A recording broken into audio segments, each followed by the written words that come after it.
Hi, my magical creatures, and welcome back to my channel. So today's video is common excuses to avoid transitioning. And oh my God, I feel like this video really touched my heart because some of these things were things that I went through. And if you're watching my vids or if you're questioning yourself, hopefully this video will help you and reach out to you. Or if you know someone that's going through that, show them this video. So before we get started, don't forget to give this video a big thumbs up, like, and subscribe. It's a free way to help y'all grow out.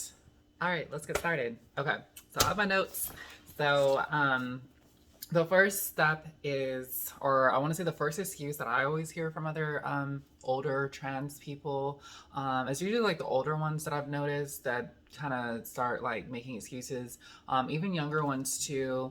Not I Yeah, it shouldn't always be it, for me. It's been older people, but I'm pretty sure there's younger ones too. Because when I was 18, I was questioning like I don't think I should do it, da da da da da. But no, your happiness comes first. You come first. So and I feel like that's the first step of loving yourself is being yourself. So yes. Okay. So the first excuse that I always hear is I won't make a pretty woman or I won't make a passable woman.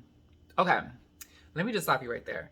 So my thing is, I was told by my family that when I came out and I was like, this is something that I believe that I need to do to be happy.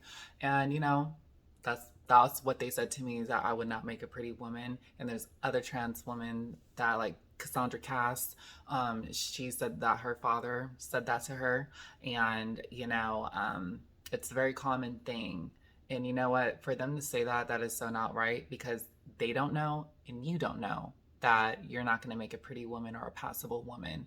I remember I was stressing out because I thought maybe they are right, and I still get called a he and everything. And, there was a family member that said that even if I did make it, I would have to wear makeup every single day and I would have to get up and, they told me that I would never find someone that would love me for me.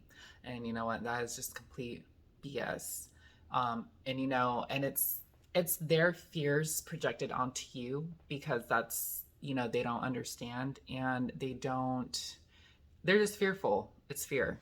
And I just want you to know that I went through that phase and everything like that. And look how I turned out. Look how Cassandra Cass turned out. Look at all these other trans girls that turned out. They ended up coming out beautiful. Okay. And you shouldn't live for other people's opinion. You got to live for yourself. And so basically what I'm going to sum up with that excuse is that you don't know and they don't know that that you're going to turn out to be beautiful. Okay. So, that's just an excuse to not transition and definitely get that out of your head. So what you should say instead that I won't make a pretty woman or I won't make a passable woman is that I don't know what I would look like. You're not gonna know what you look like. With me, I didn't know what I was gonna look like. Okay, you're gonna look how you're supposed to look when you transition. So I wouldn't worry about it, and don't compare yourself to other trans people. Everyone's journey is unique and different, and the time range too is it's all like everyone's on their own time frame and own journey. So okay, so the second excuse that I always hear is I'm too old to transition. And so what I mean by that is like when I was 18 years old, I was like, maybe I'm a little, I wish, when I Am Jazz, when that came out, Jazz has been transitioning since she was like, what, 4 years old? I was like, dang, I wish I would have transitioned like that. I wouldn't need FFS or, maybe get my boobs done or, the gender reassignment surgery, yeah, but I may not need all this stuff and like my voice surgery. I may not need that. I always tell myself like, man, I wish I would have transitioned sooner. Stuff like that. But you know what? It's never too late to transition. You're never too old to be yourself. Okay. And what I mean by that is do def, def, oh my God, I cannot speak today. Differentiate. Oh my God. Yeah, okay. Between the preference to have started sooner with it being too late to start at all. Okay. So with that being said, it's never too late to do what you want to do to be happy and be your authentic self. Okay. And also to show me the rules where it says that someone is too old to start being themselves, that someone is too old to transition. Where are the rules that say that? There is none. Okay. And then it's never too late to start your transition. So it's never too late to be yourself. Okay. So get that out of your head. Um, I noticed I used to go to this like trans group thing that I would go to, and I was the only youngest trans woman there. The rest were like in their 40s, 50s, 60s, and even there was one in their 70s. And they just now started, like, they just started HRT. Like, so um, I remember there was this woman that said, I, waited my whole life to do this. Like they already have family, genetic children, and a whole wife on the side and everything. And they're just saying things like, my kids won't talk to me, my wife won't talk to me. What else? And then they pointed me out, and they're like, see, like her, she's doing this young, and it's like so much easier for them to do this now versus when it was our time, when, in our generation and stuff like that. And yes, it was a lot harder for them in their generation to transition, but I didn't say anything. But you know what? It depends on the family that you have, and it depends on if they're going to be supportive or not. So that's why a lot of them just wait until you're 18, you know. And for Jazz, she just had really supportive, loving parents for that. So I do believe it's on the circumstances and everything like that. And people that transition and stuff, it's been around a very long time, even before my generation. So, and people were transitioning. It was just more, it just was not talked about.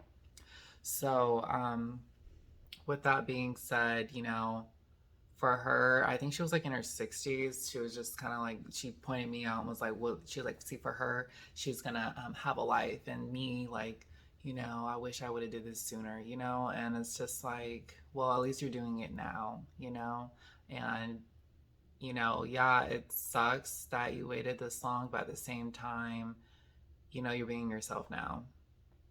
Okay. So it's never too late to transition. So be yourself. You'll be a lot happier. Okay. So the next excuse that I hear is, I'm losing my hair.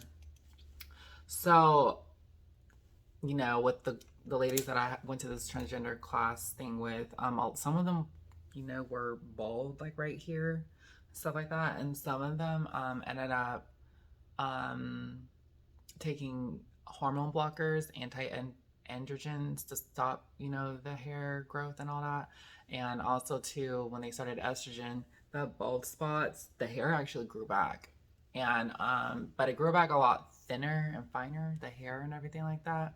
But you know what? There's weaves, there's wigs. When I first started my transition, I was doing sew-ins and then wigs, and that's literally how I was getting by. Now my hair is just it grown out so much, so I don't have to do that. But for y'all, like, everyone's got to start somewhere. So there's wigs, there's weaves, there's clip-ins, there's little hair things that you can glue down to like cover certain spots of your hair. Um, yeah, there's lace front wigs, everything. If I didn't have hair like this, if my hair didn't grow out, I would have been rocking some lace front wigs and doing my weaves and everything like that. So I mean, there's just no excuse in the hair department. I mean, you can get a weave. So, um, yeah. So the next excuse that I always hear is, I'm too tall. Okay, I can sympathize and feel for y'all because I'm 5'9", and every time when I go out on a date with a guy, guys always tell me like, you're really tall for a woman, and I'm like, that really kind of makes me a little insecure. But they also say too, like, but you're shaped like a model and you can definitely become a model. And I was like, thank you. Um, with that being said, there are so many biological women out there that are freaking taller than me. I see them all the time at grocery stores, or when I was going to school, there was some tall women that are like 6 feet, 6'2", and they're out there, okay? And then the world's biggest woman, tall woman, she's like what, almost 7 feet tall. So I mean, definitely, you just gotta find the confidence within you. And you know, they're out there, and there's other women out there that are super tall. So don't allow your height to stop you from transitioning or wearing what you want to wear. Okay, because there's women that are like 6'3" and they wear high heels and stuff like that. So be you. Like this girl that I used to kick it with, she was taller than me. She was like 6'1", and when we went to the club, she wore some high heels, and the girl was a giant. Okay, so and then of course it made me feel safe because I was like, yes. So don't let your height stop you from being yourself, from transitioning or wearing what you want to wear. Okay, you got this. Um, so the next excuse that I always hear is I'm too muscular. Okay, I'm gonna let you know too, like my booty was very firm and tight and everything like that because of the muscles, and then my arms too. I had like muscle striations in my muscles. But after I got on hormones, you guys, my muscles, my shoulders, everything softened up, and like now it's like my arms are like noodles. Like I don't have the muscle curvations like I used to. Okay, so yeah. Also, too, my booty got soft and big and plump. So, um, with that being said, you just gotta let the hormones take effect. And you know what? There's a lot of biological women that are like muscular and stuff, especially at the gyms and stuff, and they have boyfriends and everything like that. So, no excuse, okay? You got this. Just let the hormones work. Give it time, okay?